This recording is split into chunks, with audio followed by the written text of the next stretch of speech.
Y hemos tomado el atrevimiento estos viernes de ponernos a conversar sobre el origen del fútbol uruguayo. Sí, lo que tengo es un atrevido profesional.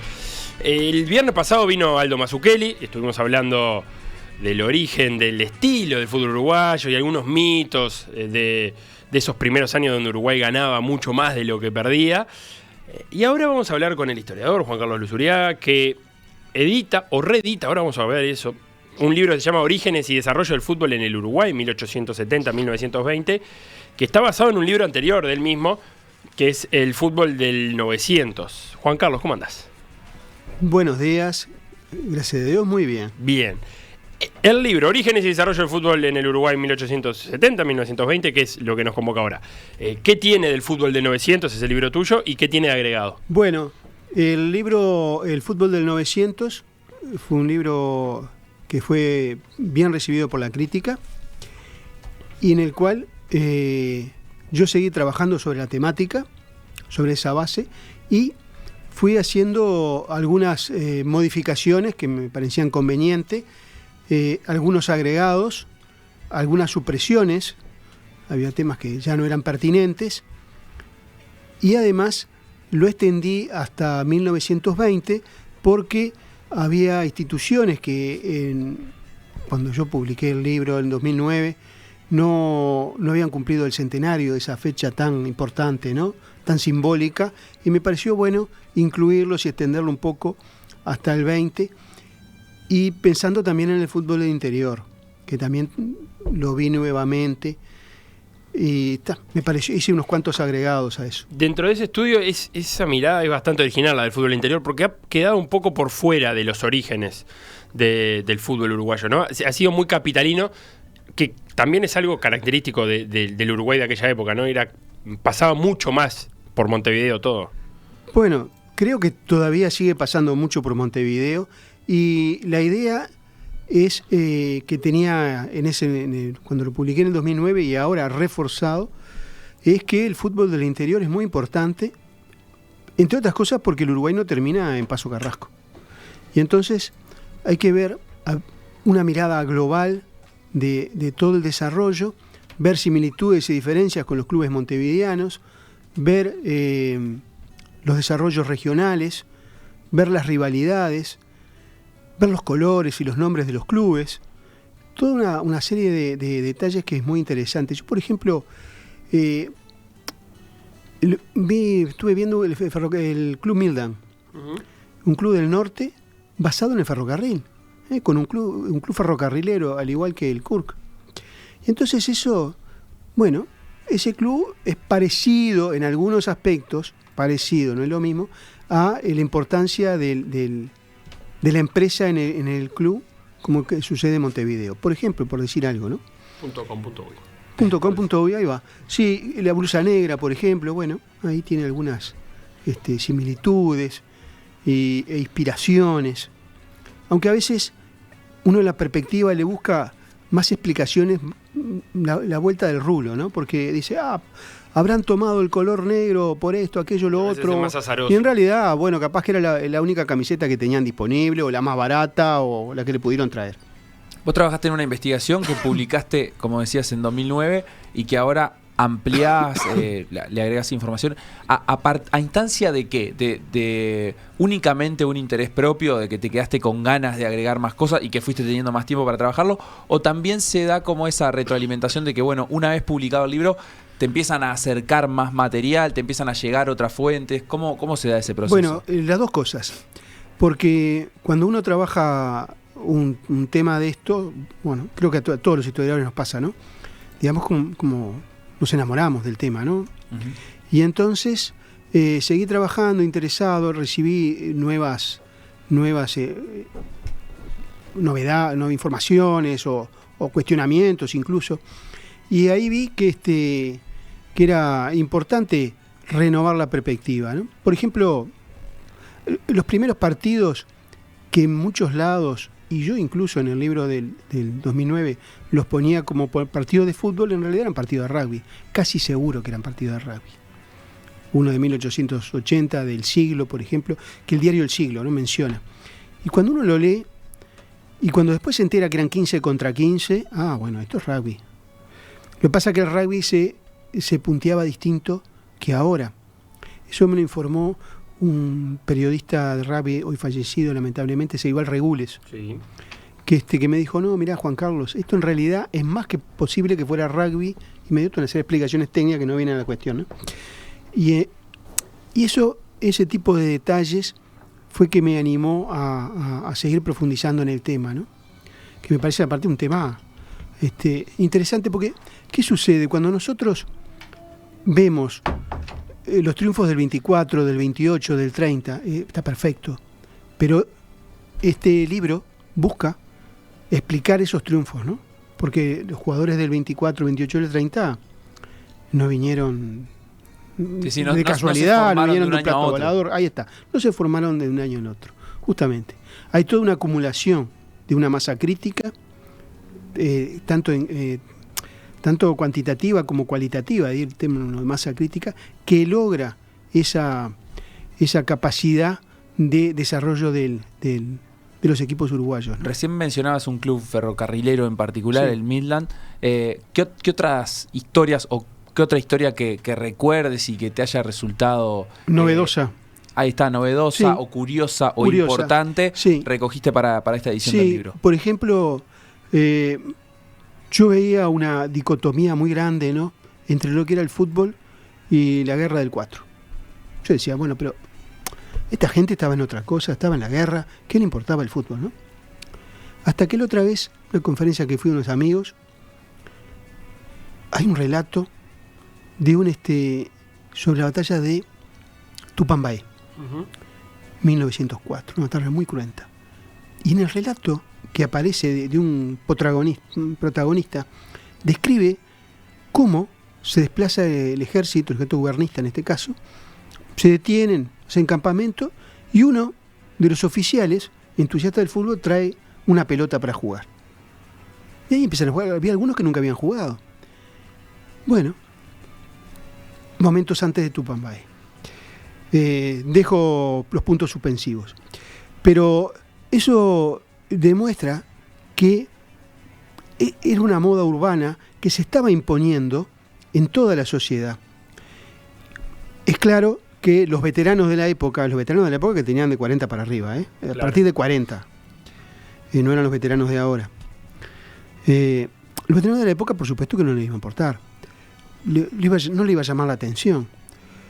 Pero una sociedad tan joven como de la época, que era, pongamos, tirando un número, el 50% o 45-50% eran de 15 años o menos, el 60 menores de 24, bueno, era una ciudad joven.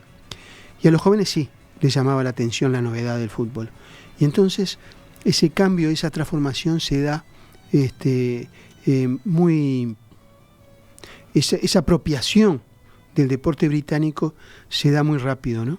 Claro. Se da, y unas características propias de la sociedad uruguaya. Eso también te iba a preguntar, porque es una apropiación y toma el fútbol un desarrollo muy diferente al resto del continente, muy propia del Río de la Plata en general. Diferente al Río de la Plata, ¿no? Claro, sí, sí. De las dos orillas, que también tiene algo que ver con el estilo, ¿no?, que se empieza a jugar, o la manera en la que se empieza a jugar al fútbol o en esos primeros años en Uruguay.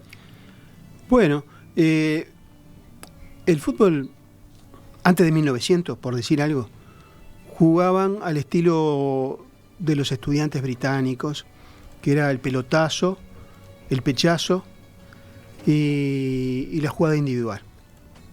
Era el fútbol amateur. Más parecido al rugby en ese sentido, ¿no? Que le agarrara sí, uno y vaya dribleando. Sí, pero más que nada igual el fútbol de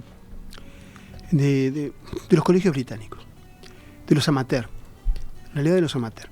Pero en Gran Bretaña ya se jugaba el fútbol profesional de 1885 y el profesionalismo lo habían implantado pero lo habían favorecido, lo habían estimulado los escoceses, los obreros escoceses en realidad, que jugaban un fútbol más del dribbling, digamos.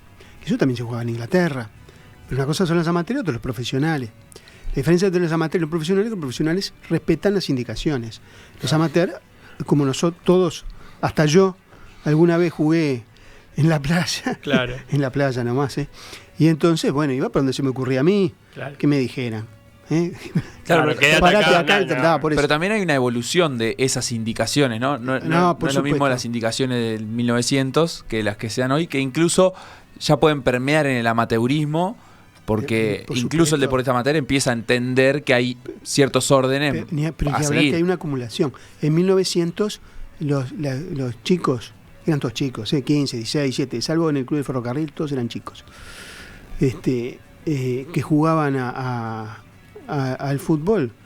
Eran grupos de amigos, se juntaban en la esquina, en un barrio, jugaban y punto. Y de repente, si uno no tenía lugar en un cuadro, formaba un cuadro con los primos, algo así. Y las camisetas se las hacían las novias, las mamás. Claro, pero además la difusión del deporte no era la que soy. Hoy se junta un grupo de amigos en la cuadra a jugar al fútbol, pero después se meten en un living a ver la Premier League. Ah, por supuesto. Entonces también claro, hay claro. un ejemplo a seguir que es mucho más claro y mucho más concreto. Y hay como una explosión, digamos, a partir de 1900, 1901, en la cual uno no puede hacer el viaje en el tiempo, ¿no? Que bien que nos gustaría. Hacer el viaje y volver, ¿eh? Claro, Ojo, al claro, gol, no quedarse. tampoco, no, quedarse no. Tampoco la locura. No, tampoco la locura. Pero hay que imaginarse ese Montevideo del 1900, en esos fines de semana, en que los chicos arrancan con los palos, con las pelotas, con vestidos ahí más o menos como pueden, y se van a jugar a puntacarretas, se juegan en los baldíos, cantando, con sus camisetas más o menos improvisadas, con sus colores. Y bueno, ese es el fútbol, más allá del fútbol de la liga. De la liga, que eran 4 cuadros en 1900, un grupo selecto muy británico, y en 1901 a duras penas entra Nacional ahí forzado, y bueno. Ahí está. Pero había un mundo alrededor de que jugaba fútbol también. Eso es interesante, porque hoy en día nosotros sabemos que el deporte moderno canaliza ciertas inquietudes de la sociedad, y bueno, y hay también un culto del club, de hincha de los colores. Pero 100 años atrás, 120 años atrás, obviamente eso era distinto. ¿Vos te animás a decir qué es lo que se canalizaba de esa sociedad en el fútbol? Es decir, ¿por qué elegir practicar fútbol? ¿Qué es lo que se estaba trabajando socialmente ahí? Hay muchas... No hay causas únicas, ¿no? Es una suma de causas. Pero, por ejemplo, el fútbol es un deporte británico. Y lo británico era sumamente prestigioso en la sociedad uruguaya del 900. Digo yo, hasta hoy todo lo británico es prestigioso. En esa época era mucho más. Primero. Después, los poderes públicos, o sea, el Estado, favorecía el deporte como algo, pensando en algo higiénico, digamos, ¿no? De la salud física. El que hace deporte no está en un garito, como decían en la época. Como dicen ahora también. También Como dicen sacamos ahora, a los chiquilines de la calle. Bueno, ahí está. Esos factores se le suma que en esa sociedad el juego y la emoción que tiene el fútbol que tiene, a diferencia de otros deportes, tiene es más impredecible, digamos. Es muy difícil que en otros deportes se den los resultados, las variables que se dan en el fútbol, donde con 1-0 se pueden dar los resultados más asombrosos que hemos visto en los mundiales. Equipos menores, por ejemplo, derrotando a Alemania. No me acuerdo ahora el mundial, pero todos seguramente tenemos ejemplos. Bueno, eso lo da el fútbol, eso es parte de la magia del fútbol. Y aparte, las ganas de jugar. Pensemos que en esa época no había televisión, no había radio, y los chicos de 14, 15 años no tenían mucha otra cosa que hacer. Y el fútbol, dentro de todo, incluso para el fútbol de callejero o el fútbol de campito, hay algunas reglas, ¿no? La pelota tiene que pasar por acá. El fútbol se juega X cantidad de tiempo. En principio son 11 contra 11. Y entonces se ve jugadores que van pasando de equipo en equipo. Estoy pensando en los hermanos Céspedes, que estuvieron primero en el Titán, pero al mismo tiempo jugaban en el Albion, y después pasaron a Nacional, ¿no? Y pasaron en forma, digamos, sin mucho misterio, ¿no? Porque querían jugar en realidad. Y esas instituciones, esos clubes le permitían jugar. ¿Y tenés claro cuál era o has pensado cuál es el rol de la victoria en esas épocas? Siento que cada vez que avanza el triunfo y el ganar toma un papel un poco más protagónico. Incluso viendo relatos de los 60 y 70, la pasión con la que se manifiesta la victoria es un poco más relativa que ahora. Y no, escuchando esto y viendo cierta flexibilidad quizás en la forma de jugar el fútbol en esa época, no me queda claro si ese ganar tenía una importancia tal que fuera trasladable como a lo social, más allá del partido, más allá de las enemistades barriales, rioplatenses, etcétera. Bueno, en principio, cuando vinieron los deportes, el cricket, por ejemplo, eran deportes gentleman. O sea, el cricket tiene un lunch entre medio. Unos caballeros que juegan, ganan, pierden, se saludan y se van para afuera como grandes amigos. Hay relatos de un partido, por ejemplo, entre el Albion justamente y un partido, creo que jugaron en Villa Peñarol, con el Club del Ferrocarril, y terminaron con canciones. Se saludan con canciones, el himno nacional uruguayo y el himno a la reina, ¿no? Bueno, la reina Victoria en esa época. Ese era el primer clima, digamos hasta el 96, 97, 98, 99. Pero después, ese pensamiento, esa práctica de los gentleman, en la cancha somos rivales, pero afuera somos amigos, porque así es de los caballeros, y aparte los caballeros después hacen negocios, ¿no? Claro. Aparte, hay otros intereses también. Acá empiezan a correr otras pasiones, digamos, ¿no? Es algo que yo no empecé a ver con historiadores argentinos. Estoy pensando en Friedenberg, por ejemplo, ¿no? Julio Friedenberg. Y ahí empieza a distorsionarse un poco esa práctica de los gentleman, sino que se empieza a hacer muy importante la victoria. La victoria como una afirmación de identidad. De esos chicos que están en un barrio y compiten contra el barrio vecino o la otra cuadra o el otro colegio. Bueno, ahí empieza a ser muy importante la victoria. La victoria como tal, como reivindicación, ¿no? Y en este estudio que hiciste, ¿tenés claro en qué momento podemos empezar a hablar de estilo de fútbol uruguayo? Algo que con la perspectiva histórica se pudo haber dado cuenta. Bueno, yo no trabajé particularmente las tácticas. Sí hay, sí lo hice, manejé cómo se jugaba para ver cómo el modelo profesional se estaba implantando. O sea, hace un rato yo decía, bueno, los amateurs corren, entre comillas siempre, ¿no? Corren para todos lados.